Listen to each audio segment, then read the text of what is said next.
ಪಶುವೈದ್ಯರ ನೇಮಕಾತಿ ಅಕ್ರಮ ಪ್ರಕರಣಕ್ಕೆ ಈಗ ಹೊಸ ತಿರುವು ಪಡ್ಕೊಂಡಿದೆ. ಅಂದರೆ ನೇಮಕಾತಿ ಅಕ್ರಮದ ಸಂಪೂರ್ಣ ತನಿಖೆ ಈಗ ಸಿಐಡಿ ಹೆಗಲಿಗೆ ಬಿದ್ದಿದೆ. ಸಿಐಡಿಗೆ ರಾಜ್ಯ ಸರ್ಕಾರ ಈಗ ಆದೇಶವನ್ನು ಹೊರಡಿಸಿದೆ.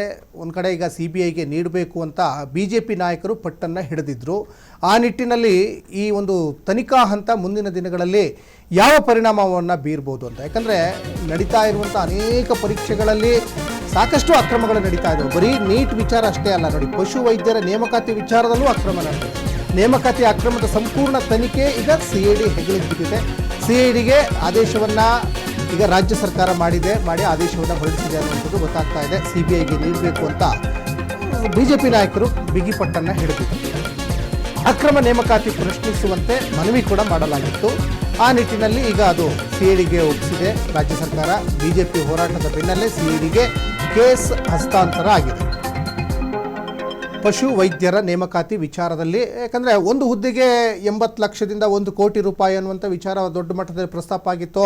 ಆ ಪ್ರತಿಭಟನೆಯಲ್ಲಿ ಸಾಕಷ್ಟು BJPಯ ಘಟಾನುಘಟಿ ಲೀಡರ್ಗಳನ್ನು ನೀವು ಗಮನಿಸ್ತಾ ಇದ್ದೀರಾ.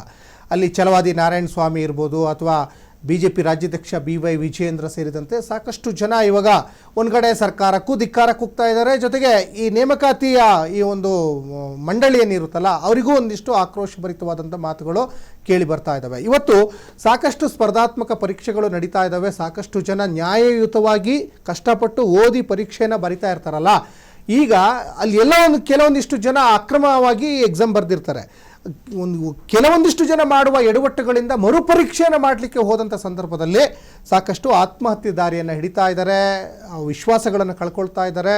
ಟೋಟಲಿ ನೀವು ಯಾವುದೇ ಎಕ್ಸಾಮ್ ಮಾಡಿ ಅಲ್ಲಿ ಭ್ರಷ್ಟಾಚಾರ ಅಥವಾ ಪ್ರಶ್ನೆ ಪತ್ರಿಕೆ ಸೋರಿಕೆ, ಇಲ್ಲಾಂದರೆ ತಮ್ಮ ಕುಟುಂಬಸ್ಥರಿಗೆ ಮಾತ್ರನೇ ಸುಳ್ಳು ದಾಖಲೆಗಳನ್ನು ನೀವು ದಾಖಲು ಮಾಡುವಂಥದ್ದು, ಸುಳ್ಳು ದಾಖಲೆಗಳನ್ನು ತೋರಿಸುವಂಥದ್ದು ಈ ಪ್ರಕ್ರಿಯೆ ದೊಡ್ಡ ಮಟ್ಟದಲ್ಲಿ ಈ ಹಿಂದೆಯಿಂದಲೂ ಕೂಡ ನಡೀತಾನೆ ಇತ್ತು. ಹಾಗಾಗಿ ಇದನ್ನು CBIಗೆ ಕೊಡಬೇಕು ಅಂತ BJP ನಾಯಕರು ಬಿಗಿಪಟ್ಟನ್ನು ಹಿಡಿದಿದ್ರು. ಜೊತೆಗೆ BJP ನಾಯಕರ ಹೋರಾಟಕ್ಕೆ ಈಗ ಒಂದು ಕಡೆ ಈಗ ಸರ್ಕಾರ ಮಣಿದಿದೆ ಅಂತಲೇ ಹೇಳ್ಬೋದು. ಒಟ್ಟಿನಲ್ಲಿ ಈಗ CBIಗೆ ಕೊಡಬೇಕು ಅಂತ ಬಿಗಿಪಟ್ಟನ್ನು ಹಿಡಿದ ನಂತರ ಅಕ್ರಮ ನೇಮಕಾತಿ ಪ್ರಶ್ನೆ ಮಾಡುವಂತೆ ಮನವಿ ಕೂಡ ಮಾಡಿಕೊಂಡಿದ್ರು. BJP ಹೋರಾಟದ ಬೆನ್ನಲ್ಲೇ ಈಗ CIDಗೆ ಕೇಸ್ ಈಗ ಹಸ್ತಾಂತರ ಆಗಿದೆ ಅನ್ನುವಂಥದ್ದು ಕೂಡ ಗೊತ್ತಾಗ್ತಾ ಇದೆ. ಜೊತೆಗೆ BJPಯ ಹೋರಾಟಗಳು ಅಲ್ಲಿ ನೀವು ಗಮನಿಸ್ತಾ ಇದ್ದೀರಾ, ಸಾಕಷ್ಟು ಕಾಂಗ್ರೆಸ್ ಸರ್ಕಾರದ ವಿರುದ್ಧ ಹೋರಾಟವನ್ನು ಮಾಡಿದರು. ಈಗ ನೀಟ್ ವಿಚಾರದಲ್ಲಿ ಒಂದು ರಾಷ್ಟ್ರ ಮಟ್ಟದಲ್ಲಿ ಯಾವ ರೀತಿಯಾದಂತಹ ಪರಿಣಾಮಗಳು ಬೀಳ್ತು, ಕೇಂದ್ರ ಶಿಕ್ಷಣ ಸಚಿವರೇ ರಾಜೀನಾಮೆ ಕೊಡಬೇಕಾದಂಥ ಪರಿಸ್ಥಿತಿ ಎದುರಾಗಿತ್ತಲ್ಲ ಧರ್ಮೇಂದ್ರ ಪ್ರಧಾನ್ ಅವರು, ಅದೇ ರೀತಿ ನಾವೊಂದಿಷ್ಟು ಹೋರಾಟಗಳನ್ನು ಮಾಡೋಣ, ನಾವು ಸರ್ಕಾರಕ್ಕೆ ಬಿಸಿ ಮುಟ್ಸೋಣ ಅನ್ನುವಂಥ ನಿಟ್ಟಿನಲ್ಲಿ ಇಲ್ಲಿ ರಾಜ್ಯ ಮಟ್ಟದಲ್ಲಿ BJP ನಾಯಕರು ಆಕ್ರೋಶವನ್ನು ವ್ಯಕ್ತಪಡಿಸ್ತಾ ಇರುವಂಥದ್ದು ಕೂಡ ಗಮನಿಸ್ತಾ ಇದ್ದೀರಾ. BJP ಹೋರಾಟದ ಬೆನ್ನಲ್ಲೇ ಈಗ CIDಗೆ ಕೇಸ್ ಈಗ ವರ್ಗಾವಣೆಯಾಗಿದೆ. ರಾಜ್ಯ ಸರ್ಕಾರ CIDಗೆ ಈ ಕೇಸನ್ನು ವರ್ಗಾವಣೆ ಮಾಡಿ ಆದೇಶವನ್ನು ಹೊರಡಿಸಿದೆ.